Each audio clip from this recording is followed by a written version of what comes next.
Oh my God. She is such a narcissist. He is so narcissistic. We never hear that and think afterwards, God, they're suffering so badly. Do you know someone with narcissistic personality disorder? Because I do. I know several people actually who shall go unnamed because I don't want to send them into cardiac arrest or complete denial. But here's the dealio. If you're here, please say hello. You know, I love to share this space with you. But as I'm pruning my flowers this morning, I had this thought. I'm listening to the Celestine prophecy. Lots of things are going on. I've had a remarkable week. I'm surrounded by people who just genuinely want you to succeed. Are you surrounding yourself with people who are not contemptuous or jealous or conniving or just those toxic people that just want to cut you down, keep you small so that they can feel better about themselves? I am happy to report that 99.9% of the people who surround me do not fit that mold whatsoever. But that has not always been my experience. So I had a conversation with a friend of mine the other day about how to deal with someone who is manipulative, and let's just call it what it is. It's someone with narcissistic personality disorder. It's a personality disorder. It's like autism. It's like a compulsive disorder. It's like an obsessive compulsive disorder. It's like ADHD. These are things that are deeply ingrained in who we are coming from birth, maybe DNA. I mean, I'm not an expert on this. I am not a psychologist. This is just all from personal experience and what I've learned through my own therapy, my own life experience. But it is a disorder, and it's not intentional. Like, people just want to say, no, she's just a B, right? Like, he's just a P. So we want to really just write them off so quickly because they're so toxic, because you can feel your elevation, your frequency lower around these people. In the Celestine prophecy, they talk about energy exchanges. So we're exchanging energy right now. Have you ever listened to someone like Bueller, Fry? It lowers your frequency. A really boring talk. Someone who talks just in monotone, and you need to get through this and do your taxes because it would be so much more fun.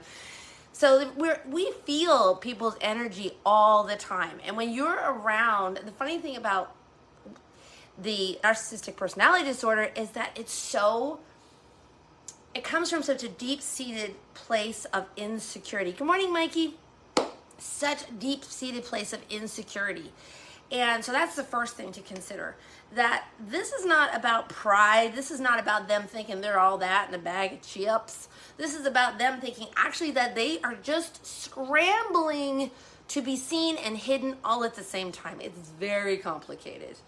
And they don't even know that they're doing it. It is the water they swim in. Does it negate the effects that it has on other people? Of course not. I was in a situation where I was exposed to narcissistic personality disorder for a very long time. And I was always taking on the victim mentality. Why are they so mean to me? Why don't I deserve their love and attention? Why can't they see me for me? And the whole time I wasn't seeing them for who they were. I wasn't seeing them for their inability to come to where to what they are capable of, what they can do. That's like saying to someone who can't see the color green. I can't remember what colorblind is. Is it red and green? So let's just use green. You can't see green. Well, why can't you see green? Can't you see this is green? No, it's gray. No, it's green. Why don't you understand that? It's green. So arguing with someone with narcissistic personality disorder, they can't see green. They can't. And no matter how much you say to yourself, why can't they see green? Why can't they love me for who I am? Why can't they be kinder? Why can't they be more empathetic? Because they can't see green. They can't do that. Their fear is so intense. Their being is so rooted in fear. Good morning, Mary. So rooted in fear. You can't see anything else. Think about have you ever been in a fearful situation, like a near-miss car accident, maybe a car accident, something that just like, you suck all the oxygen out of the room, because it's so scary. People with narcissistic personality disorder, I believe, live like that all the time. They're afraid of being seen. They're afraid of being of not being seen. It's so complicated. So what sparked all this is I bought these flowers, and I believe in I love flowers. And what I love about being me is that I had a mother who taught me to notice beauty in the world, to see the good in people, to see the good in the world, to stop and watch a sunrise, to enjoy flowers. I bought these for me. And I buy flowers for me. Someone said, why were you waiting for someone else to buy you flowers? Why don't you buy yourself flowers? I'm like, yeah, I'm going to buy me flowers. So I bought myself flowers. Now, there were much more of these when it started out. So this morning I came home from a trip, so I'm cleaning everything because my kids were here on their own for 4 days. You know how it goes. Yeah, exactly. Can't see green. And so, which will make no sense when I edit this and there's no chat. But, so this is the cull pile. See how it's brown? It's brown. It didn't survive. It didn't get the nutrients it need. It died. And so I have to cut them back. Now, similarly, people in your life, people say, toxic people, I'm just going to cut them out. Yeah, that's a lot. Many times I've had to do that myself. I've had to just like say, this isn't working out. How you see the world is very jarring for me. Now, and I got a really broad mindset. But it's like this brown little flower here. Can you see it in the light? It's all brown. It's withered.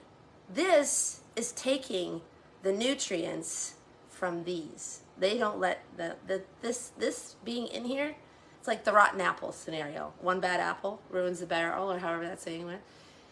So I had to cull. I had to. So sometimes we gotta like say, make peace, leave, and say, God bless. I hope and pray that you have a wonderful life. It just can't involve me, because it grates. No matter how much of a positive outlook you have on life, no matter how optimistic you are, it's a struggle. It's a struggle because when you're in a relationship with someone with narcissistic personality disorder, they can't see logic. They can't see how they factor into a situation. They don't see their own toxicity. They don't see all the bad things that's happening. Everything is happening to them. They are the ultimate victim. They can't take accountability. Good morning, Cindy. They can't take accountability. They have limited power over their own life, which seems strange because they're trying to control everything and everyone around them by criticizing and bringing people down to raise themselves up. But they literally have no power because they are so beholden to everything around them and the fear that lies inside of them. They have no power because what is the greatest power? What is the greatest power one person can possess? Autonomy, accountability, responsibility. That's liberating, man. When you've got someone controlling everything and telling you what to do, that's not freeing. It feels pretty good. You know, you feel you go to a resort. It's like they feed you and they water you and they take you on tours. That's super fun. That's great. You signed up for that. Until you realize you're never allowed to leave. They're like, oh, you can check in anytime you want, but you can never leave. Okay, how do I get out of here? Because when you lose your sense of self, that's when the toxins lead into you. These people are living very toxic lifestyles. And like I said in the beginning, I firmly believe, in my own experience, they don't have a clue. So much to the fact that I had a person come to the realization that they have narcissistic personality disorder, which is extremely rare. Extremely rare. Good morning, Donna. They almost had a nervous breakdown. When you're around that person all the time who is blowing things up, who's just like, they come in and they just hold on to the situation. They take hold of that situation, and with their fear, and everyone around them just melts in not a great way, like a nuclear reactor. That is just sad. That is a sad way to exist, but they don't know they're doing. Because if they did know that, when this person had that revelation of how they were impacting, I thought I was going to have to drive them to the hospital. I thought I was witnessing a full mental breakdown. That is not easy. In The Never-Ending Story, one of my favorite movies, if you've never seen it, highly recommend. There's a gate that he has to go in. He has to be brave. He can't show any fear whatsoever. And Atreyu is the hero, and he goes through. He gets through this gate. It's very nice. Like, oh my God, he's gonna make it. Of course, he's gonna make it.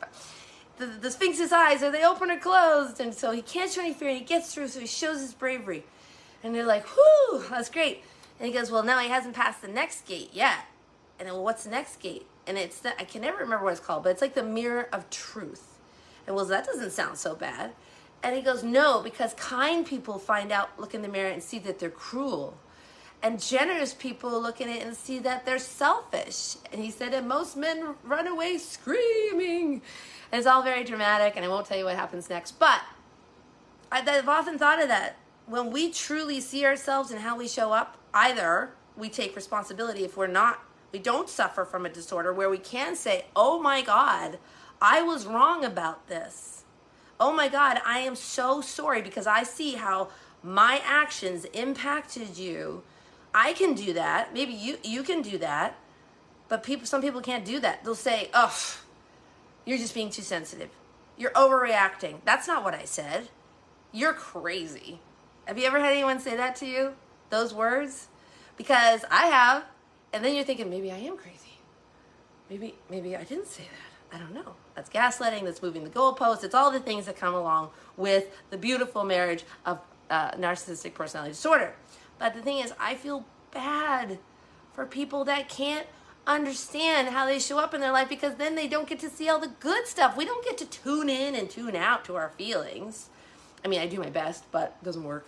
And I find myself, I'm crying. It's like, that is the most beautiful hammer I've ever seen on a Home Depot commercial. You know, it's like, it just sneaks up on you. But, so I feel badly. I feel bad. Bad is how I feel.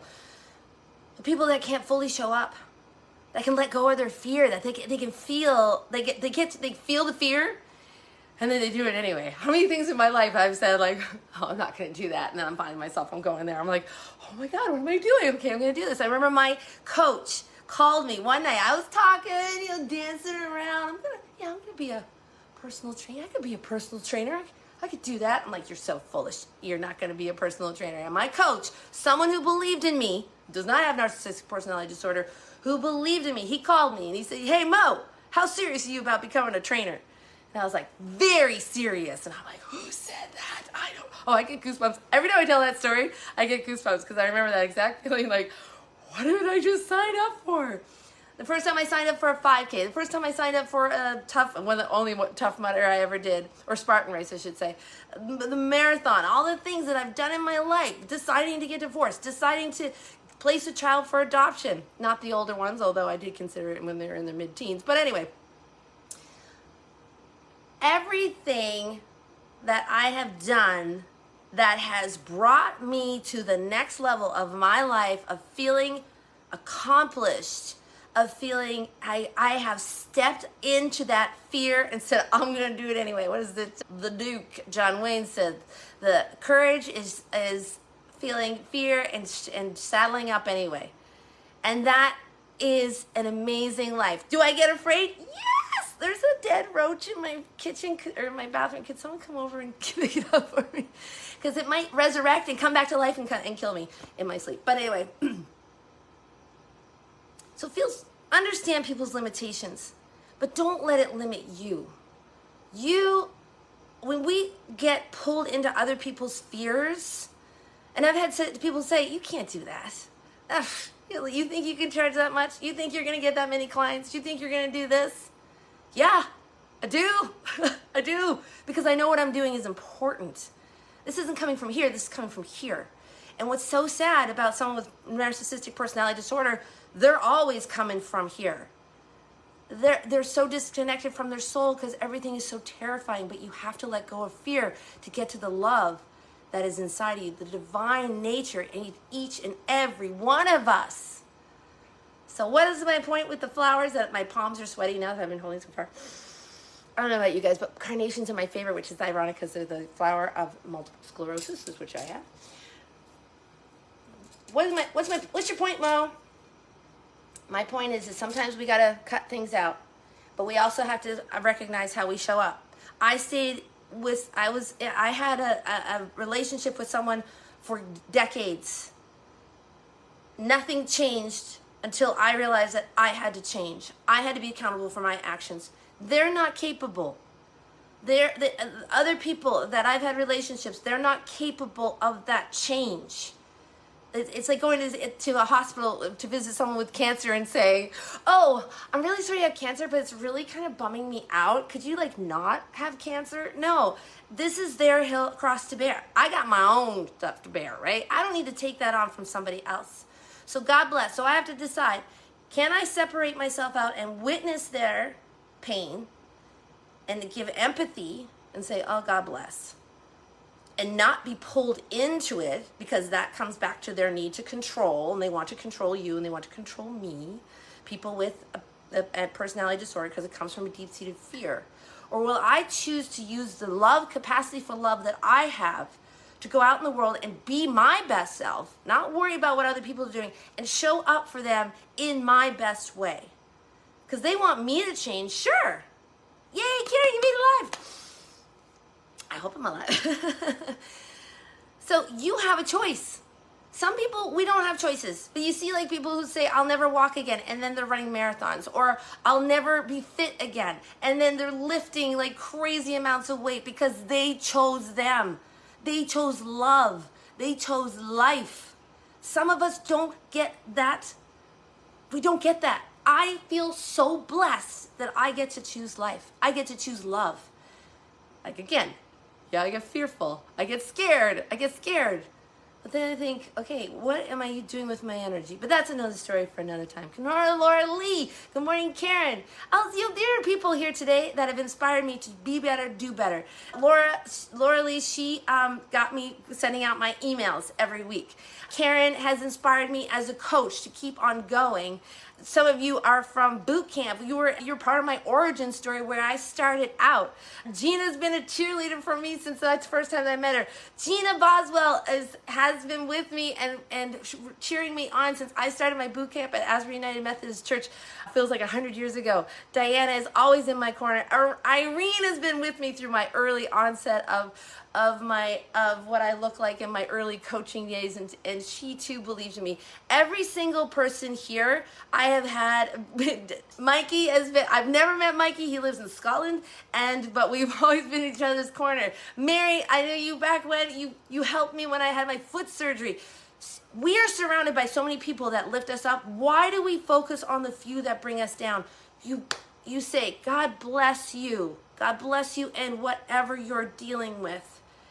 I'm going to see that. I'm going to feel for you. But I'm not going to be pulled into it.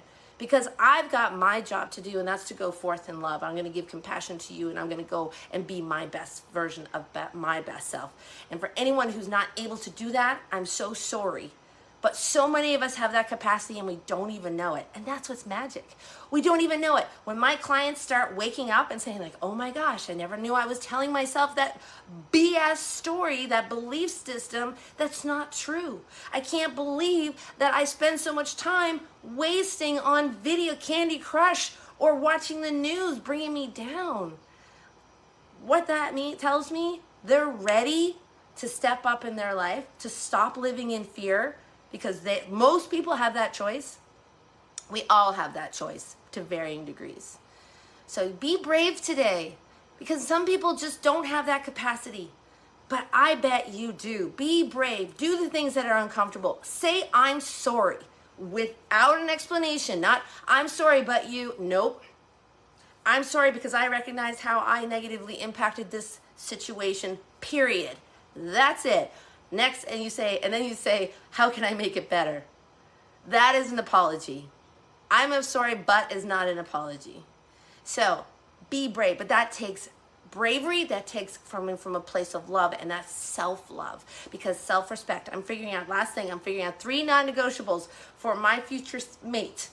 And that is, and my friend told me this, she said that to love God more than me. I love that because that covers a lot. I like succinct. And he had to be a good skier. That's not one of mine. But have self-respect. Because I know if you have self-respect, you're going to respect me. This isn't about becoming narcissistic and fully in love with yourself and staring at yourself for the end of time. No, this is about self-respect. And that is what I teach people, how to love themselves. To look in the mirror and say, I love you. You're amazing. And I'm going to take that love and I'm going to go out in the world and I'm going to do better things. Last point I'm going to say, I said it a couple weeks ago when everything unfolded out on the other side of the world, and I said, I cannot create peace in the Middle East, but I can create peace in me, and that seems like a really good place to start. Go forward in love today, not in fear, as much as humanly possible. Nothing is perfect. Nothing is ever perfect. But I'm going to enjoy my flowers. I'm going to enjoy the lovely things in my life, and I'm going to do my best to build on me. So you work on you, I'll work on me, and together we'll make this world a better place. Boom, baby. Oh, that was for Fitz, if he ever watches this. Take care. God bless. Love you. That is a command. Please, for the love of God, love you. And I'll talk to you soon. Bye.